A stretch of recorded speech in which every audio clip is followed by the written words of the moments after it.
All right, guys, let's check out the Traska Commuter. Pretty clean, simple, three-hand with a date down at 6 o'clock. Nice size on this. It's going to be a wearable for a lot of different wrist size. So let me pop this off my 7 1/4 inch wrist. I started off with the wrist shot because towards the end, I'm going to try it on a Nato. I thought maybe people would like to see what it looks like on a Nato strap as well. So let's get right into this. We'll talk about the case size. We're looking at 36.75 millimeter. That's right. It's a smaller watch. I show all watches, guys. So in the comments, I know I'm probably going to see it's too big, it's too small, it's too that, it's too this, but it is what it is. It's 36.75, and I think that's a good size for this. It's nice to have as many options out there as possible, and it's cool to see micro brands do that, you know. So well done, Traska. 44.3 lug to lug, pretty short on that measurement too. Drilled lugs, obviously. 11.4 millimeter thick. The watch itself is actually really thin. You have that boxed sapphire crystal that protrudes up a little bit, quite a bit actually, if you can tell. So it's really thin, and you can do thin watches when you're using the Miyota 9019 movement, which is what this one has. So that's how they can keep it thin. 20 millimeter lug width here. Bracelet tapers down to 16. It's actually a little less than 16. And then you have a fully milled out fold over double pusher clasp signed with the Traska logo. You have 4 micro adjusts there, and you have probably some of the better hardware that I've checked out on a bracelet. Check this out. It's got like a shoulder up there on the screw. It's nice cut, it's centered, and it has nice threads on it. And then the bracelet links here are all individual, so they can kind of fold up on each other. They do have some sharp edges, but overall, it's still really well constructed and well machined, I think.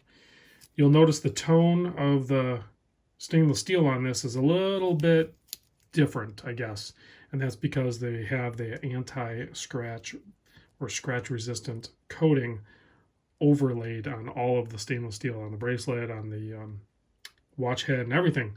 So if you know somebody that owns a Traska, or you've had a Traska like the Freediver or something, then you know those things are tough. It takes a heck of a lot to get them to show any wear. They've proven beyond a doubt that their scratch-resistant coating is a performer. It really works. So you can see the bezel up top here actually is brushed on top, has a polished chamfered relief, and then it has a small band of brushing to tie back into the case. So a lot going on, but just even that fixed bezel, it's kind of wild. And it's nice to have that nice polished relief edge there. Pretty much all brushed on the bracelet. There is no polishing on the bracelet or anywhere else except for the clasp. You have a little polished relief there. Here's a look at the case back. Screw down, obviously. 100-meter water resist. Solid end links. And then that bracelet articulates right off from there, so it lays flat. That's going to aid in its comfort. Just under 6 millimeter crown. It is a screw-down crown signed. So pretty well-built, tough watch. I think if you're looking for just a regular, everyday type watch, this would do the trick. There's a black dial one like this. There's a white dial one, which is awesome. You guys know I like white dial. But there's a woodland green one, and that has a little touch of color around the outside. Check out the website. I'll put a link in the description down below. That woodland green, I maybe will see if I can get one of those and show it on video. And I know I'm a white dial fan, but that woodland green just looks really good, I think, on this style of watch. It really resonates with me. You can see the indices, the applied indices are very white for the looms. That's going to indicate some BGW9. You have a flat black dial on this and minimal printing. Traska, the logo, automatic down below. Framed date window, white disc with black print. So very clean, well done. If I could get closer, you'll also notice that the handset is actually what they call diamond cut. So it gives it a little bit cleaner, fresher, crisper edge on the handset. So if you look really close at a lot of handsets, you'll see some rough edges. And this one might still have a little bit of roughness to it. It's not like super high horology luxury type watch. But when they do diamond cut hands, that's pretty sharp cutting. That's clean, and there's less debris and everything on them. So It's just a little extra attention to detail. I'm sure it costs a little more money, but that's things that we like to see. And, you know, we're going to pay a little bit more for these things. The scratch-resistant coating, the sapphire crystals, the diamond-cut hands, you know, extra lume. That all costs a little bit more. I think the current price is $565. I want to say when these first rolled out, they were like $515, but if you go to their website right now, they're $565. So not bad at all.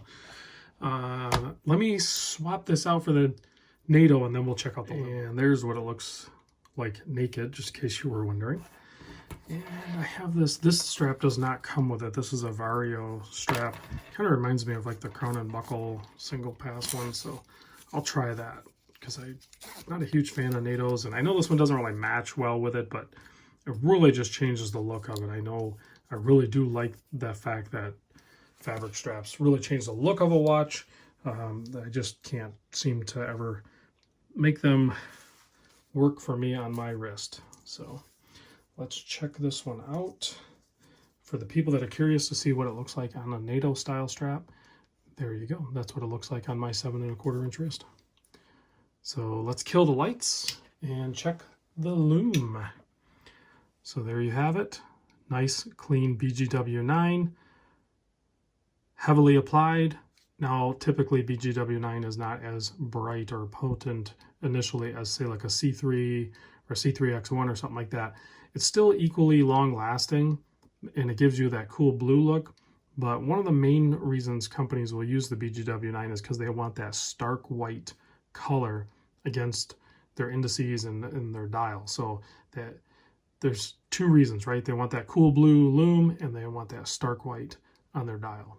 Whereas C3 will give you like a little bit of a green pigment to it when you have it on your during the day before it looms out. All right, guys, thanks for watching. I'll catch you on the next vid.